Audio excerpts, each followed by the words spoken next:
ఇప్పుడు యూఫోరియా ఉంది. నేనే మహేష్ బాబుని చూడమని అడగలేదు, నేను ఫోన్ కూడా చేయలేదు.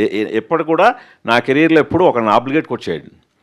తనంతట తనే సినిమా చూసి ఫోన్ చేసి అసలు అతను ఎంత బిజీ షెడ్యూల్లో ఉన్నాడో తెలుసు.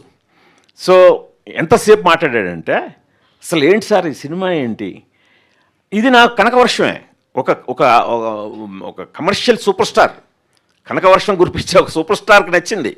అంటే ఈ రోజుకి అతను మహేష్ చెప్పిన మాటల్లో అంటే ఎంత పెప్పీగా ఉంది. ఫస్ట్ నుంచి లాస్ట్ వరకు నేను అలా స్టన్ అయిపోయి చూశాను.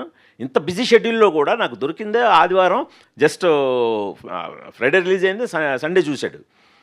సో ఇలాంటి ప్రశంసలు ఇప్పుడు మహేష్ బాబు ఒకడే కాదండి, తనంతట తనుగా ట్వీట్ చేశాడు, తనంతట తనుగా ఇప్పుడు అదే మీరన్న కన్సర్నే చూపించాడు. ఏంటి సార్ మనకి కమర్షియల్గా ఏంటి అని అంటే, అదే బాబు థియేటర్లకి జనాలు రావట్లేదు, రావాలి ఇది అని అంటే, వెంటనే ట్వీట్ చేసేస్తాను నేను అని చెప్పి తను వెంటనే, నేను అడగలేదు, తనంతట తనుగా. అంటే ఈ సినిమా జనాలకి రీచ్ అవ్వాలి, ఈ డైరెక్టర్కి డబ్బులు రావాలి, ఇలాంటి సినిమా తీసే ఫ్యామిలీకి డబ్బులు రావాలి అని తను కన్సర్న్ చూపించాడు. తను కన్సర్న్ చూపించి ఇప్పుడు నెక్స్ట్ ఓటీటీలో కూడా ఏదైనా చేద్దామంటే చేద్దాం సార్ అని, నేనే మరీ వాడేసుకుంటే బాగుండదు మహేష్ బాబు అనే వాడి ఇమేజ్కి కూడా అని చెప్పి నేను తగ్గుతున్నాను. లేకపోతే ఎలా ఉన్నాడంటే, ఇప్పుడు ఈవెంట్కి పిలిచి బాబు 2 ముక్కలు యూఫోరియా గురించి మాట్లాడంటే మాట్లాడే లెవెల్లో ఉన్నాడు. ఇది చాలు నాకు, ఇది సంపాదించుకున్నాను నేను. గుణశేఖర్ గారు